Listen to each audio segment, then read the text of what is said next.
And we're back with Charles M. Blow, New York Times columnist, and Jonathan Capehart, MSNBC contributor and opinion writer for The Washington Post. And we're joined now by Natalie Jackson, co-counsel for the Martin family. Natalie, based on what you just heard, do you think that Joe Oliver should be questioned by the investigators in this case about the substance of his conversation with George Zimmerman on Saturday? I definitely think he needs to be questioned. That's called an admission by party. Whatever information that George Zimmerman gave him will be valuable information for this investigation. Charles, today you tweeted, I think while watching Joe Oliver on TV this morning with maybe Soledad O'Brien on CNN, please someone put me on TV with Joe Oliver. I saw that knowing that we had Joe Oliver booked yesterday. We had him booked. You set me up. And I didn't set you up, but I just said, okay. I said, okay, we're getting Charles. I know it was frustrating. Strange experience. Yes, I mean, well, what you quickly come away with the idea, and he admitted it tonight, he is not a close friend of George Zimmerman. He could not even contact George Zimmerman. George Zimmerman has not contacted him. He admits himself that he had not seen George Zimmerman since a week before the shooting of Trayvon Martin. That, to me, does not sound like a close friend, an uncle, or anything else. And that is what we needed to hear him say out of his own mouth, and that's what he said tonight. Jonathan Capehart, Joe Oliver used to be a CNN reporter. He knows the tools of your trade. He knows what was going to happen, what was going to be relevant when he came out publicly. We discovered here tonight that he did indeed work in the same place as George Zimmerman, something I discovered in my investigation today. And yet he does not want to talk about that. He thinks there's things about his relationship with George Zimmerman that he can protect and keep secret, while he tells the world, trust my gut feeling and nothing but my gut feeling that George is telling the truth.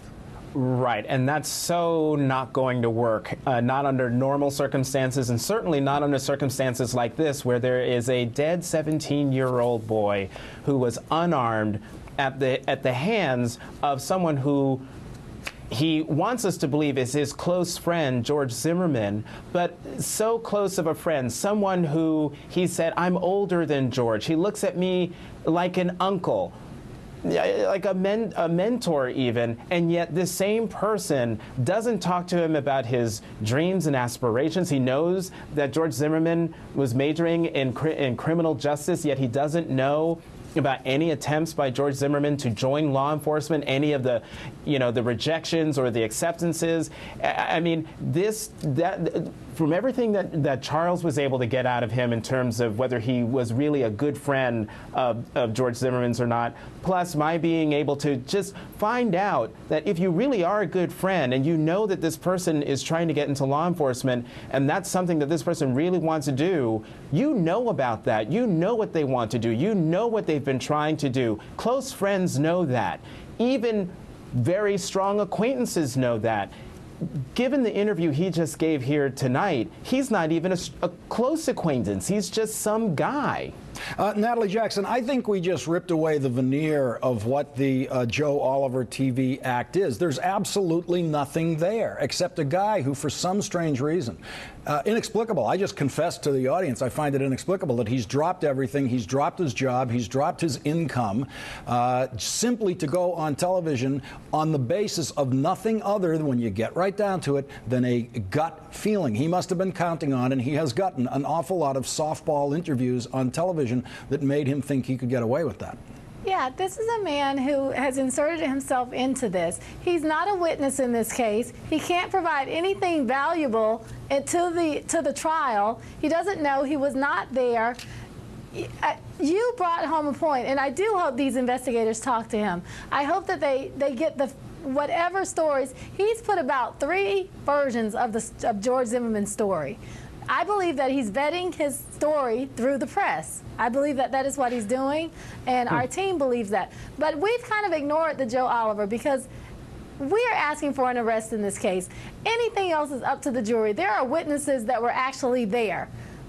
Natalie, quickly before we go, I want to read you something that Angela Corey, the special prosecutor, said to the LA Times. She said, it's possible that we'll just make a decision without the grand jury. Now, it seems to me, in my experience, the only decision they would dare to make without the grand jury is to go ahead and prosecute. And I agree with that. Now, we are still under the impression that the grand jury will go on April 10th. That is what they have told us, and that is what we're going with.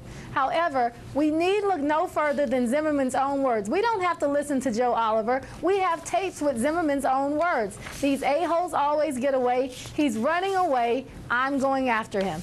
We have that. That is enough to arrest George Zimmerman and to have a jury and a trial listen to people who actually know about what happened and for what they speak of, and not the Joe Olivers of the world.